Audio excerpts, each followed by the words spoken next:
జగన్మోహన్ రెడ్డి తన చేష్టలతో ఫేక్ ప్రచారాలు, ఫేక్ చేష్టలు, ఫేక్ ముఖ్యమంత్రిని చెప్పి నిరూపించుకున్న విషయాన్ని ఈరోజు మొత్తానికి వెలుగులోకి వచ్చింది.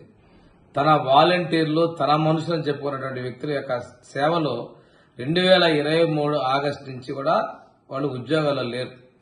సరే, కొంతకాలం ప్రభుత్వ డబ్బులు ఏదో చెల్లించారు కాబట్టి వాళ్ళని రెన్యువల్ చేద్దామని చెప్పింది ఈరోజు కేబినెట్ ముందు తీసుకొస్తే దానిలో డొల్లతనం బయటపడింది. ఇటువంటి ఉద్యోగాల్లో లేని వ్యక్తుల్ని బలవంతంగా మీరు ఉద్యోగాలను రాజీనామాలు చేయడం, ఈ డ్రామాలన్నీ కూడా బయటకు వచ్చాయి. వాళ్ళకి మంచి చేద్దాం అనుకున్న సమయంలో కూడా తను చేసినటువంటి అకృత్యాలు అడ్డం వచ్చాయి. ఈరోజు కేబినెట్ లో అందరూ కూడా మంత్రులు కూడా దీని విషయంలో ఆలోచించి నిర్ణయం తీసుకుందామని చెప్పి చెప్పడం జరిగింది. దీనికి అతను ఉద్యోగాలు లేని వాళ్ళకు కూడా నిధులు కేటాయించడం, శాలరీస్ ఇచ్చాడు. తర్వాత వాళ్ళ కార్యకర్తలు, నాయకులు పోటీపడి ఎన్నికల్లో పోటీ చేసేవాళ్ళు, మేము ఎన్నికల సమయంలో కూడా జీతాలు మేమే ఇస్తామని చెప్పేసి వాలంటీర్లకు తాయిలాలు అందించారు.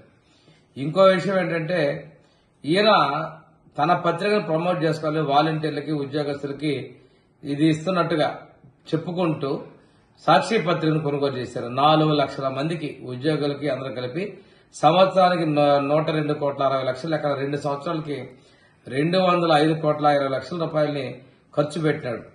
ఇది ప్రజాధనాన్ని దుర్వినియోగం చేయటం, ప్రజాధనాన్ని దొడ్డిదారిన తన యొక్క సంస్థలకు మళ్లించుకున్నటువంటి చేసింది. దీని విషయంలో కూడా ప్రజలు ఆలోచించాలి. ప్రజాధనాన్ని ఒక అసమర్థుడు ఎంత దారుణంగా మోసం చేసిన విషయాన్ని కూడా తెలియజేసుకుంటూ ఈ విషయాలన్నింటినీ కూడా ఆయన వాలంటీర్గా ఉన్నటువంటి ఆయన మనసులను చెప్పుకున్నటువంటి వాలంటీర్లు గమనించుకోవాలని చెప్పి నేను తెలియజేస్తాను.